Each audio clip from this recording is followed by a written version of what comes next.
भक्ति पधारत सब मिले, जब गुरु होए सहाय। प्रेम प्रीति की भक्ति जो, पूर्ण भाग मिलाए कबीरा, पूर्ण भाग मिलाए। भक्ति पदारथ सब मिले, जब गुरु होए सहाय। प्रेम प्रीति की भक्ति जो, पूर्ण भाग मिलाए कबीरा, पूर्ण भाग मिलाए।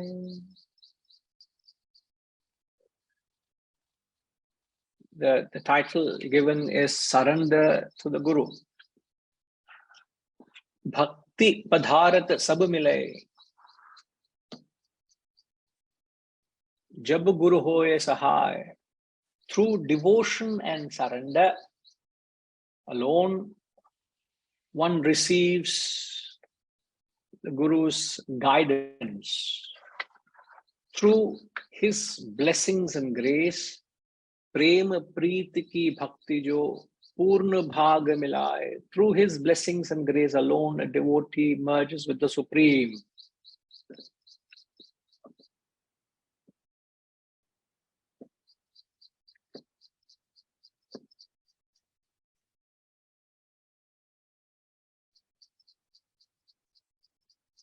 Through devotion and surrender alone, one receives the Guru's guidance. Now, there are two things, that devotion and surrender are two elements.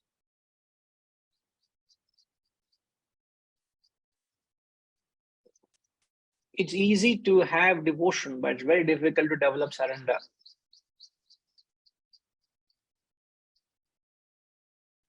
Relatively, it's very easy to be devoted to a Guru or be devoted to this knowledge. But how many of us can claim to say that I have surrendered to this knowledge, or I have surrendered to the Guru, I have surrendered to the higher? They're two different, altogether, they're two different things. You all are certainly devoted. There's no doubt about it. You're devoted to the text. You have enormous devotion to the Guru. But I do not know, I know not of any who can say that I have completely surrendered to the Guru.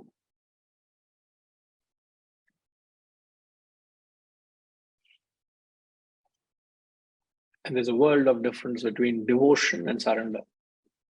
And you only get help, as the Doha clearly says, you receive the Guru's guidance only when you surrender.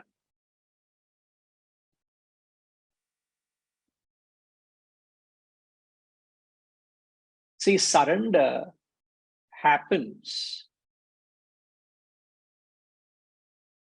when you become conscious of your utter ignorance or total helplessness.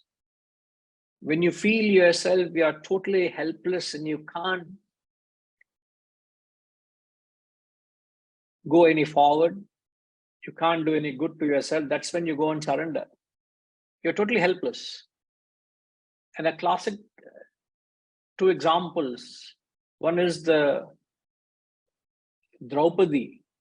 She completely surrendered to Lord Krishna when she was being derobed in the parliament. She completely surrendered and she got help. The second is in the Gajendra Moksha. The story of the elephant Gajendra.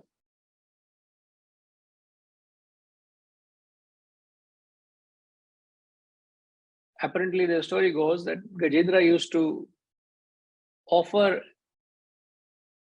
flowers to the Lord every day. So he used to go into the waters to collect the fresh flowers, the lotus flowers, and offer. But one fine day, the lotus flowers were in the little deeper waters. And the elephant had nothing to fear because it believed in its strength. So it just went into the deeper waters to get the flower. And as it started going into the deeper waters, it realized that something was getting hold of its leg. It was actually a croc which got hold of its leg, and such a firm grip, it was actually pulling it deeper into the water.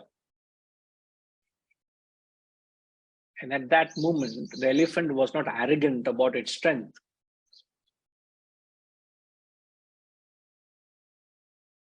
Instead, it surrendered to the Lord, and it just said, "Oh Lord, looks like I may not be in a position to offer a flower to you today. So please help me." And the story goes, Lord Vishnu sends the chakra. Chakra is the disc, and the disc that came and annihilated the croc. So just to quick idea you get, you surrender in areas of your utter ignorance, where you're totally helpless. Now here is a spiritual path, is a path which you have not treaded. You have not gone in this path. You don't know what lies ahead. How can one be arrogant about it and say, I know what to do? Can I? So if you really want to get help in a path which you have not tread, what are the challenges and how do I deal with those challenges, and how do I calibrate my spiritual needs, my personality, so that I evolve or blossom well? Don't you think you need to have a guidance from a guru? And you can only get help from the guru to the extent you have surrendered. In fact, a guru will not give knowledge. In fact, the principle of knowledge is it's never given, isn't it? It's taken. I may give a lecture to you in a classroom like this, but I would never knock at your door and start counseling you or start advising you until it is sought. I don't think any one of you can say that, Guruji, you have done this then. That will be violating the principle. I would never have done that.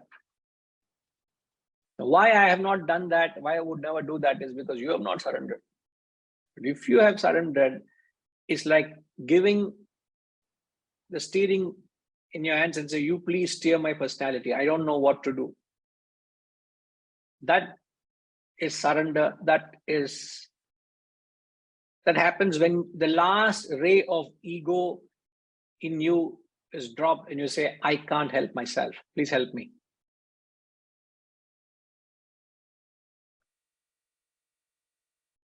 So you must differentiate between devotion and surrender. They're two different things. And only when you surrender, you get help. So the relationship between a guru and a shishya is an active and a dynamic consultation.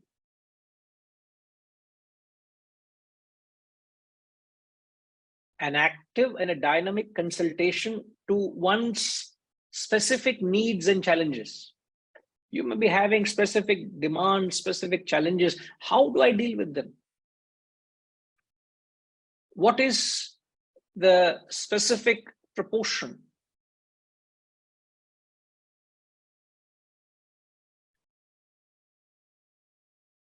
Proportion of what? It's like a doctor giving a specific proportion of the medicines.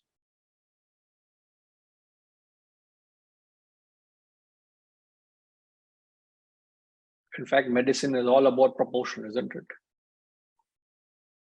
it?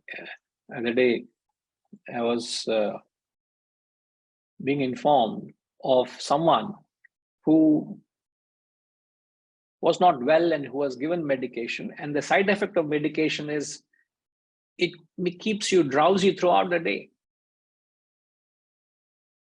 And instantly, when it was consulted, instantly said, okay, stop these couple of medications, you take this one medication. So something which can cure you can also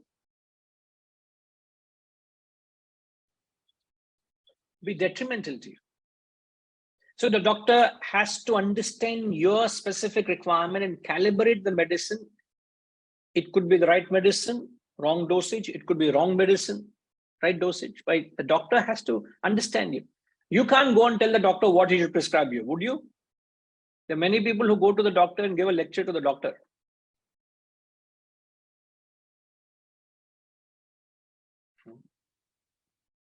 They think they know so much that they go and lecture a doctor what they should do, what they shouldn't do.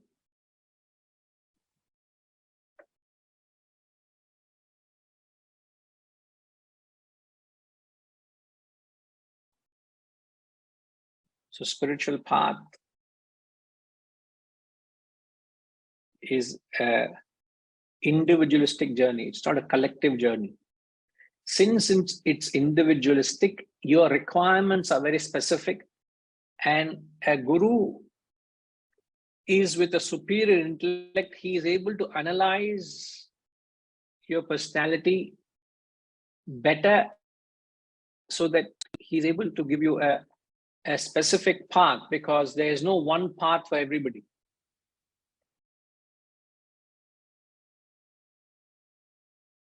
For a person who is more devotional, you can't tell him to be more intellectual.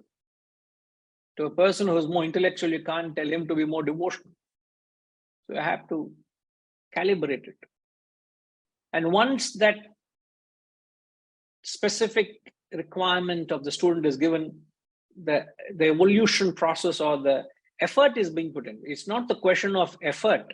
It's not the question of the sincerity. It's the question of lack of calibration.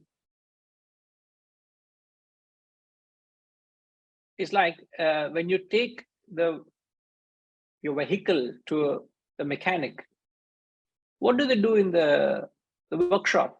Let's say it's a new vehicle. And they say, please make sure. In fact, the other day when Sidhuji bought a car, I was there.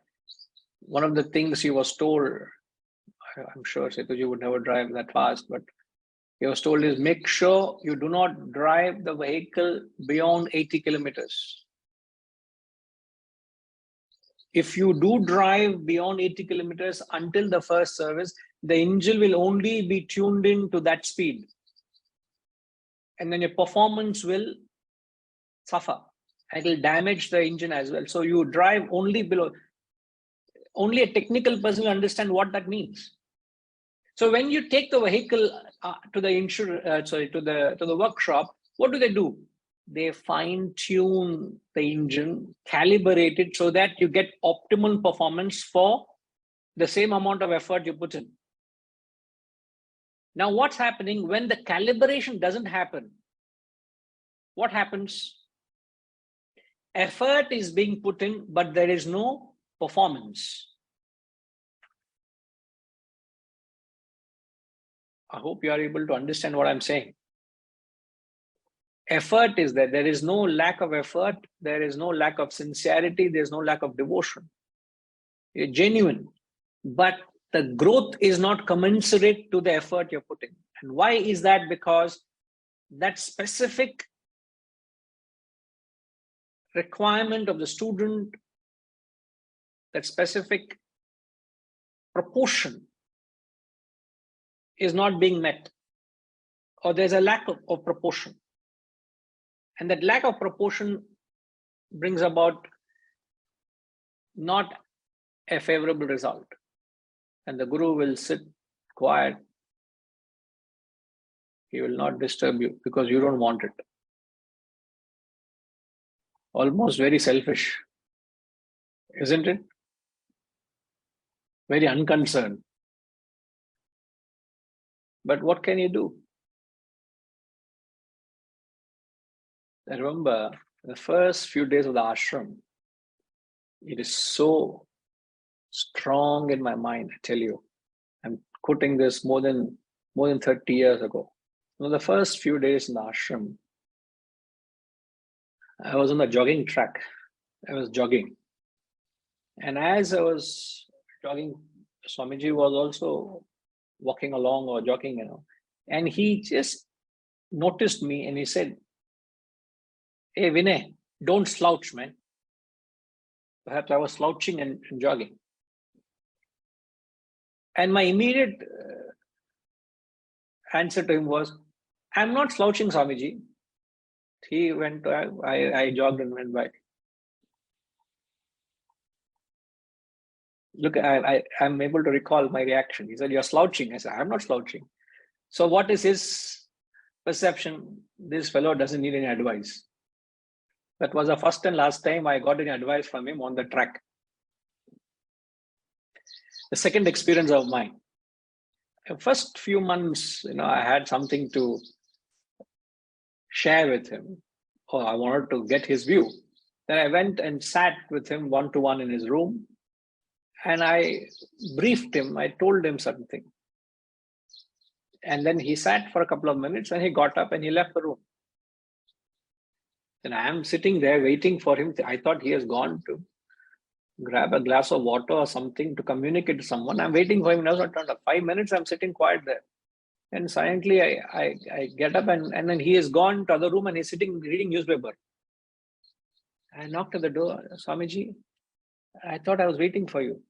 He told me, "I thought you had finished because you came to tell me certain things I heard." "No, Swamiji, I didn't want to tell you. I want to get your opinion." "Oh, I thought you want to inform me." "You informed, I heard, and that's the end of the appointment." And I thought, I'm done. So that the lesson I learned that day, that a guru will help you only if you seek his advice. You inform him, he will hear. You seek, "Swamiji, this is happening. What should I do?" If it is spelled out and you say, "I don't know, what do I do?" It doesn't have to be in that many words. The spirit that comes out. If you are seeking help, and help can only be sought when you find yourself helpless. And you'll only find yourself helpless when there is no arrogance. Until there's arrogance, you believe, "I know." All of us believe you know what life is. You know how to deal with life. So you would never ever seek advice, isn't it? I'm not saying you should, please. I'm saying where you think you need, you must surrender. And that's what the context of the Doha is. It is through devotion and surrender alone one receives the Guru's guidance. It's a path you have not trekked. You should. Through his blessings and grace alone, the devotee merges with the Supreme. Ultimately, a true Guru is one who has merged with the self. So he will have the know-how how to get to the self. So if you are completely with the Guru, he will take you right up to moksha. He'll make sure you merge with the self. But it doesn't mean that the Guru will put effort for you. The Guru doesn't put any effort for you. You have to put in the effort for yourself. Uddharet atmanatmanam. You got to raise yourself by yourself. But this doha is only highlighting the importance of your surrender to Guru in your transformation. And if you don't, you're delaying the whole process, or you're missing the ship. So Harish, what is the thing that holds one back from surrendering?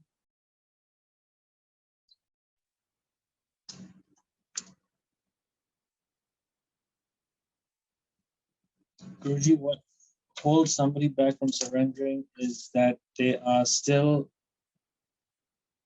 ignorant and they are in a space of ego and they think they are the doers and they think they can manage it themselves. I wouldn't say it's ignorance. It's actually they think they know. Yeah, they think they know. Correct. You know, Josh Billings, a famous thinker, he said the problem with most folks, he says the problem with most folks is not their ignorance, but they're knowing as many things which ain't so. The problem with most folks is not their ignorance, but knowing as many things which ain't so. They think they know, which is not so the case. If you are truly ignorant, no problem. But the problem is when you think I know, that's the end of shutters are closed. Nothing can come in. So the primary reason why you will not surrender is egoistic notion and arrogance that I know.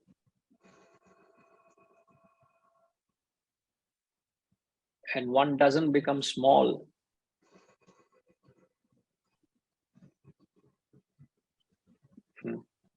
by surrendering.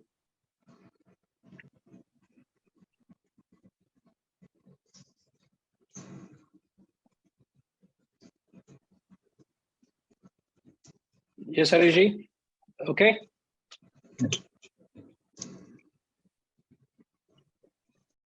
Ashama, we will hear one or two quotes from you on this.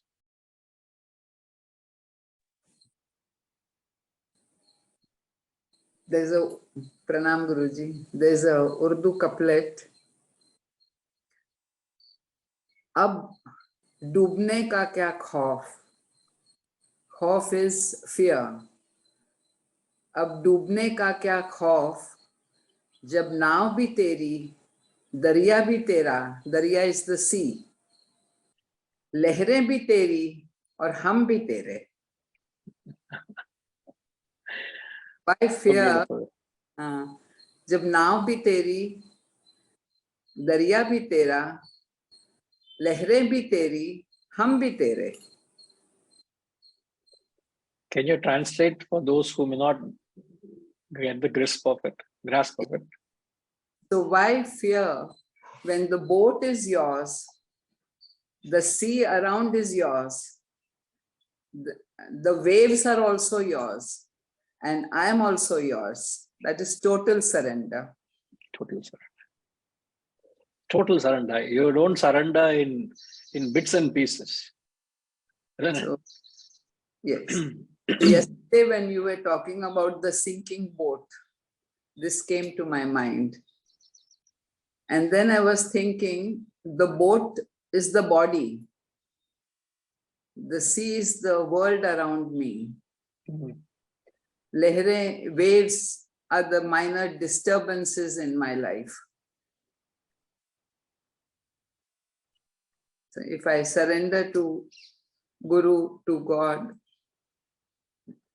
I have no fear of drowning. So beautiful. Yes, absolutely. Absolutely.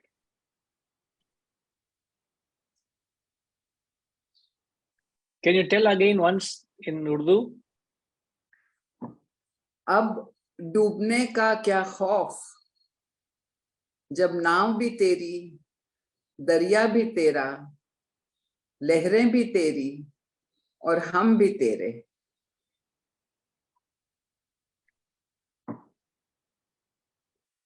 When they say वाह वाह वाह वाह बोलते हैं ना? हम बोलेंगे. Wonderful, wonderful.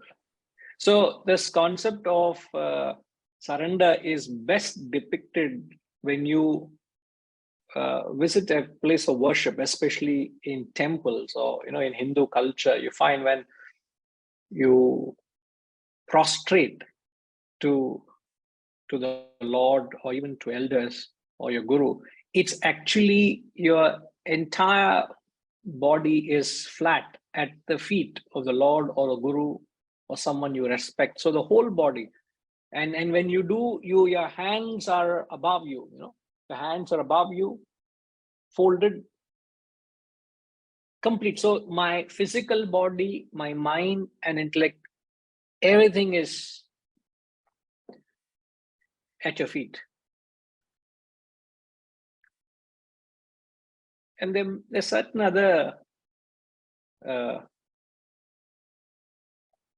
contexts. There were these gopis, the ladies who went into the lake to bathe, and they kept their clothes on the shore and they went in. And as they were ready to come out, they found the clothes were missing. And they knew the only fellow who will be doing all this mischief is little Krishna. And they were looking, where is Krishna? And our friend was sitting on the tree. And these ladies said, Krishna, we have finished our bath. We want to come out. Give the clothes. He says, you come out, I'll give you. How can we come out, Krishna? Please give. So they were begging. They were begging, please, please, please give. He said, you don't do namaskar like this. You do namaskar like this. The story goes, the ladies had to do namaskar like this from the waters to get help. This is what is, you don't, there's nothing that you hold back. Complete surrender is you don't hold back anything. It's like you don't go to a lawyer or a doctor and you hold back some critical information and say, please give advice. Will the advice be complete or accurate to your requirement? The doctor will say, how come you didn't give me that information? Or the lawyer will say, that information is critical. How come you didn't disclose that to me? So there is nothing that you hold back when you surrender. And only when you surrender, you get help.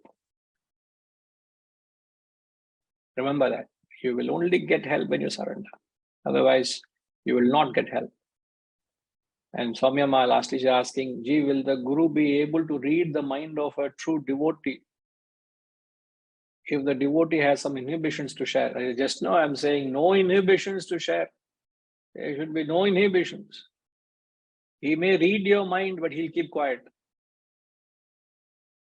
He will not come and probe and say, tell me, I know something is there in your mind. You have something to share. Open up and tell me. He's not going to be bothered. Better things to do.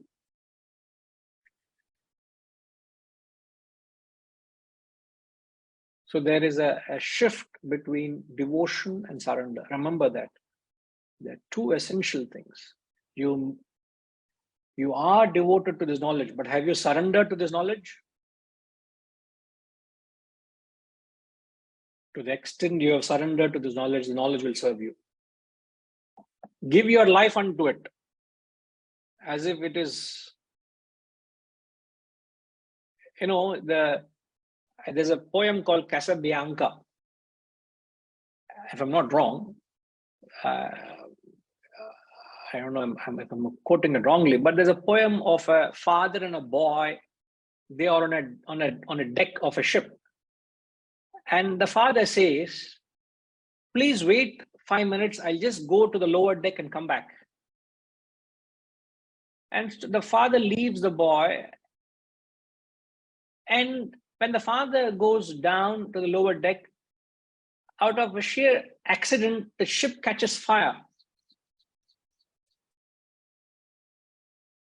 The ship catches fire and the father perishes in the fire in the lower deck. And there's chaos all around because people are all running to save themselves because the ship is burning.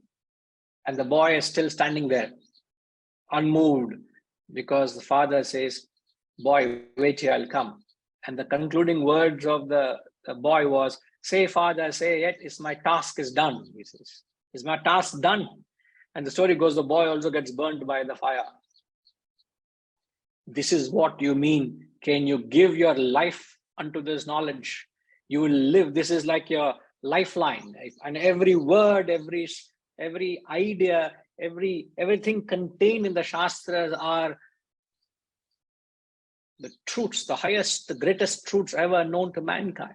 And will I be able to give my life unto them? And if I do that, believe me, that is true surrender. You may not have the luxury of a guru who is available whenever you want. So you may not have the luxury of a guru, but you have the luxury of the wisdom with you, the knowledge with you. Surrender to the knowledge, surrender the wisdom. The knowledge will guide you. Up to where, Gayatri Ma? Up to where will the knowledge guide you? Total realization. Up to realization. The guru may not have realized, but the knowledge will guide you up to realization. That is guaranteed. All right. We'll come back. We'll come back. Om Purnamada Purnamidam Purnat Purnamudachyate Purnasya Purnamadaya Purnamevavashishyate. Om Shanti Shanti Shanti. Harihi Om. Shri Gurubhyo Namaha. Harihi Om.